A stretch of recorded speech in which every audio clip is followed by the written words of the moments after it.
But the evening's court sport is a long way from the locker rooms. In the second game, a team of Northwestern Wildcats is matched against St. John's. Basketball is a sport that can be shared by anyone, and the creation of the 1992 Dream Team inspired players all around the world, making basketball as we know it today. Without the 1992 Dream Team, basketball as a sport would be nowhere close to where it is today. Northwestern gets in the number column with sharpshooting Bob Coble doing the honors. Since basketball's addition to the Olympics in 1936, it has mainly been dominated by the U.S. The U.S. went undefeated until 1972, and from there things started to change with more countries coming for the gold medal. But after the U.S. lost in 1988, the United States realized that the world was catching up.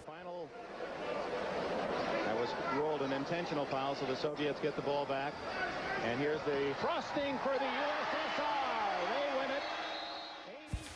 The loss to the USSR in 1988 was heartbreaking to the U.S. team, as they were simply outmatched by a much stronger, faster, smarter, and overall better USSR team. There was one big difference about the USSR team, and that was that they were older and more experienced than the USA team. And that was because of a rule put in place that only allowed amateur players to compete in the Olympics. This meant, for the U.S., the best they could send was college players to play against these grown men, and even though many of these players were NBA bound, they were much less experienced than the other teams. But not everyone agreed with this rule, and one person in particular, Dave Gavitt, pushed heavily for the inclusion of NBA players in the Olympics. And in 1989, Dave succeeded, and the rule was changed and allowed professional players to compete in the Olympics. Now that NBA players were allowed to compete in the Olympics, they needed to create a team. The NCAA, who normally picks Team USA, joined forces with the NBA to create a team. Lucky for them, the 90s was full of talent and many great basketball players. Pippen gets it to Jordan. Michael challenges and slams. And look at it. It wasn't there. Michael in on top. The official felt it was a fast break. He didn't want to stop the play, but then on the turnover, they want the start Well, settling for jump shots. Michael Jordan realizing that decides to take it to the goal, but Robert Parrish has been off. He throws it away to Drexler. It's a 2-on-1 break. Drexler. There's the glide that you've been asking for. Oh, my, what a sensational. Here's Morning, the shot. Game over. So it was settled. The team was comprised of 11 NBA players and one college player. Being one of the greatest teams ever put together, they earned the name, the Dream Team, given to them by Sports Illustrated. Now let's meet this team.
This team was coached by Chuck Daly and assistant coach Lenny Wilkins.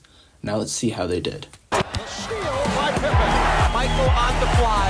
You know the tongue is coming out because something bad is going to happen to the defense. Here's Pippen squeezing in, rejected. Ewing is right there. The Dream Team won all their games, bringing home a gold medal.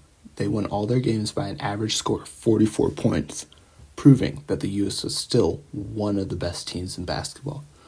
But the Dream Team's win did more than just win a medal. They changed the landscape of basketball for forever.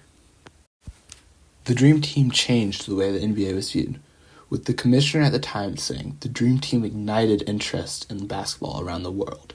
I would say, prior to the 92 Barcelona Olympics, we had about 80 countries that were showing NBA basketball. Today, there are 215 countries showing NBA basketball. But it did more than just improve the NBA. It also inspired players around the world. Some players would not even be playing basketball if it wasn't for the Dream Team, like Tony Parker, who would have played soccer but was inspired by the Dream Team and pursued basketball. Or arguably the best European basketball player ever, Dirk Nowitzki, who had just started playing basketball 2 years prior to the Dream Team playing. Without the Dream Team, we wouldn't have had some of the greatest players we've ever seen. But the numbers also show it too. If you look at this graph, after the year 1992, you can see a big spike in international players playing basketball in the NBA. But not all the countries agreed with sending NBA players to the Olympics. Many countries, like Wales and England, thought it was bad taste of the U.S. to send these players, with the newspapers calling them very money-driven and willing to sell anything for money, even though they were millionaires. One newspaper from Wales even gave the Dream Team the reward of most phenomenal team and the reward of the most irritating team. But not everyone was against it, like Australia, who had a newspaper that talked about how the Dream Team gave the Olympics a new show to see. Whether other countries liked it or not, the Dream Team was a catalyst for change, and it started a tradition of sending NBA players to Olympics who inspire the next generation of international players that expand basketball further. In total, the Dream Team brought a lasting effect to basketball as a whole, and their effect is still seen today. But best of all, we get to see moments like these.